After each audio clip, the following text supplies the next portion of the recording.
That's the show. Jimmy G's gone, and we don't need to talk about him anymore. But I think it's fair to discuss what his ultimate legacy is with this franchise. What do you think it is? What is Jimmy G's legacy with the 49ers? Where does he fit into Niner lore? I think it's a very unfulfilled one. It's unfulfilled. He sold everyone on a dream, that 2018, 2017 run, 5 games, undefeated, and stuff like that. That's where he gets to you driving those Brock Purdy comparisons. It's like, at least Purdy did it for longer and on a playoff team. This guy did it on a loser team against not even great opponents. Like, he sold the dream. Again, like, I always love this metaphor. It's like Niner fans and the 49ers were people stuck in the desert for days, desperate for water, aka quarterback. Jimmy G was that water. Not even good water. It was Arrowhead water. The water that tastes like it has lead in it or something.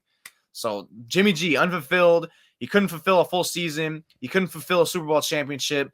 I mean, great memories because they gave him a starting caliber sufficiently to get him pushed towards success. But that's all he gave him. There weren't really too many special Jimmy G moments you can go towards. And ultimately, his greatest impact and thing he left on the 49ers was bringing the valuation of a backup quarterback so high that I could not fathom ever seeing being done before. Backup quarterback used to be like, who cares? Just grab freaking Joe Schmo from up the block and put him as your backup. It doesn't matter because your starting quarterback's down. It's over. But his lasting legacy with the 49ers is making backup quarterback such a premium position now. And we're seeing it now. His other legacy is missing Emmanuel Sanders in the Super Bowl. We'll always remember that throw. I mean, he got to the very, very last stage of he almost finished the quest for 6, right? He's like he was Frodo all the way going up to that. Would have been a hero. What was the volcano at the end of volcano thing? Yeah, the volcano thing. It's like he got there and he had the ring and he freaking overthrew the volcano. He threw it past the volcano. It was like, man, how did you miss? It was wide open. It's a huge freaking crater. And he's like, nah, man, I don't throw a good deep ball. So yeah, he missed that. That's he really came close to destroying the ring and bringing peace to all of Middle Earth, but he didn't. And now we're still on that same freaking quest. Did you ever read the Lord of the Rings? It's just hiking. It's a book about hiking. Just want to point that out. There's a lot of hiking in that book. And so they walked, and they were walking. It's like, it's getting good. Oh, did you see that chapter where they walked? So good. So good. Anyway, so that's, I kind of see his legacy. And it's like, if the Niners ever win a Super Bowl, you're going to look back at the Jimmy G era and the Alex Smith era and the Colin Kaepernick era as like just futility, false hope, get close but no cigar type stuff. And basically a lot of frustration. Right now, it's like, hey, Jimmy G ushered in another era, a new era of 49ers competitiveness. Yeah, he sort of did. But if the Niners ever win a Super Bowl, you're going to look back on this era as like, a quaint little time where people thought it might end up being great, but it wasn't. There's probably been no franchise in all of sports that have teased their fans more than the 49ers in the last 14 years. The most teasing team ever. Like, I can't think of anything in basketball, maybe in soccer. A team that probably teams don't know about, like Juventus or PSG, but other than that, it's like football. It's like, my God, the Niners. Like, I can't think about it. Not in baseball, not in basketball. So I mean, I can think of a team in basketball, kind of like the Rockets with James Harden. Came close. Yeah, but the Rockets never made it to like a finals to really get a tease, a full on tease. But yeah, they were regular season champs, and they were always like, I'm so happy for their losses. What about the Boston Celtics? You could probably throw them in. They haven't won. This is why I liked how you tweeted the other day about like who was better 49er player in their tenure, Jimmy G or Colin Kaepernick. Because now it's like, now we can finally say it. And it's like, because it's over for Jimmy. Who's the better player? Cap. I mean, better player was Cap, clearly. Yeah. I mean, in terms of, and then I saw like our boy Nick's talking about like, oh yeah, but overall the better tenure was with Jimmy because of the success. And it's just true, but ultimately you put Cap on this team, if he was able to work on it, it probably would have led to a Super Bowl. Yeah, and the reason like the end of the Kaepernick era was so awful wasn't just that he fell apart. It was that Harbaugh left. Yeah, Harbaugh left, and Jed pushed him out, and then you had Tom Sula. Like Jimmy Garoppolo wouldn't have propped up Tom Sula and Chip Kelly. Like, that would have been. So when I feel I like Nick a lot, and when he gives Jimmy the nod for like overall consistency, like that's just sort of organizational consistency. That's Jed kind of learning from his past mistake. It's the same thing why they attach him with the wins, right? It's like he's got 80 wins, 30 losses, and it's like, yeah, but it's not a direct cause because of him. Yeah. I mean, how many games can you look at and be like, he factored into that win? I can't think of anything past 2019. You know, and the last 2 ones I always think about was the Saints in the Dome. And again, he had a lot of help in that game, but that was when he was playing terrific. And then the final week against Seattle in 2019 when they won the division, where he was like 12 of 12 to start off. Other than that, I can't think of a single game where he was just like, they won because he was on it, he was delivering, boom. I can't think of any. I mean, no, it was essentially that one game in the Superdome. He put up 48 points or something. That was the best thing he ever did. That was it. That was the best thing he ever did. Big game. But I mean, so we'll remember that game. We'll remember that game. We'll remember We'll remember that game. I guess, you know, I remember Dre Greenlaw making the stop more than anything. I don't remember anything Jimmy Garoppolo did in that game. I'll remember him tearing his ACL. That was awful. That was unfortunate for him.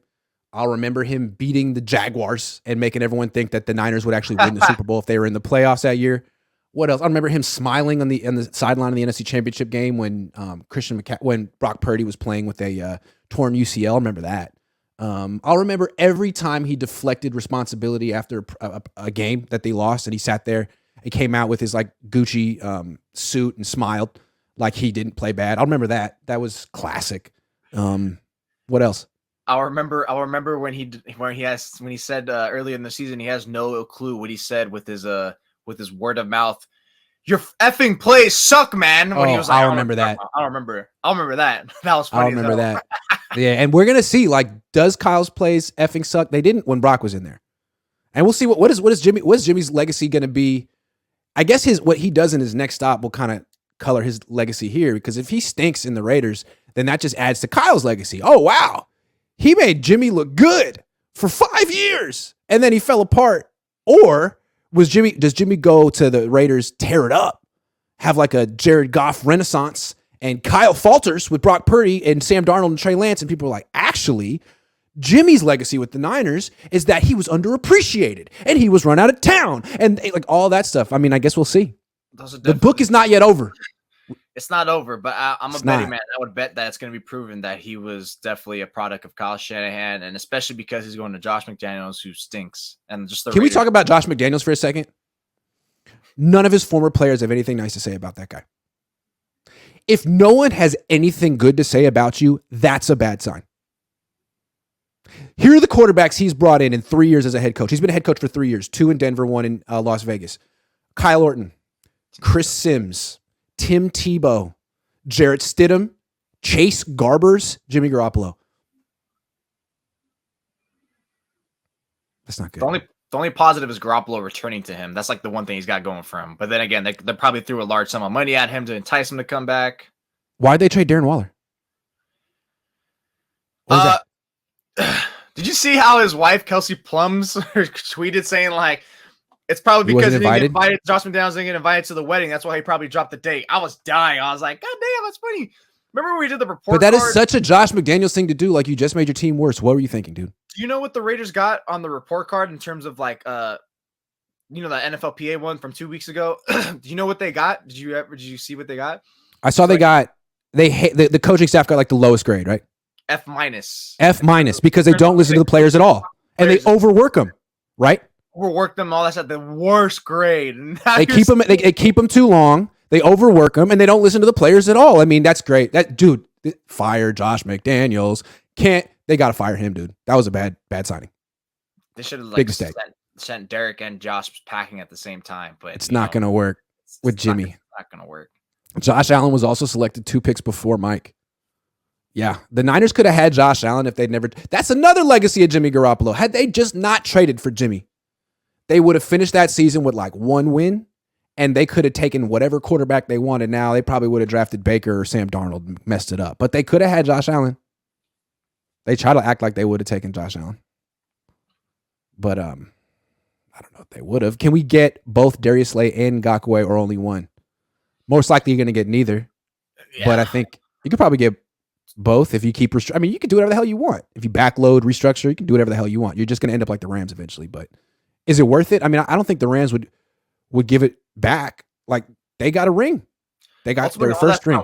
because of your quarterback situation of the injuries. If there was no injuries, I'd be sure. But let's go out on this. Wouldn't it be really fun to reunite them? Trade Kyle to Las Vegas. With Vegas, they'd be a lot better. They'd be pretty damn good over there because you got Josh Jacobs, you got Hunter Renfrow, and Devontae freaking Adams. That offense is going to be sweet. Yeah, but dude, it would be like a horror movie for Jimmy Garoppolo. He finally got free, and it's like at the end of the movie, you just see Kyle Shanahan's face in the mirror, like, ah, no. He can't escape. My man's got PTSD from this guy. That's why I was so chippy this year. I loved it. It was so fun, like watching, like, oh god, this guy's still snarky. That's how I really knew he wasn't coming back next year. I know. No matter what. That he was when he said on the field on television that your plays freaking suck, that was it, dude. That was it. Goodbye. Loved it.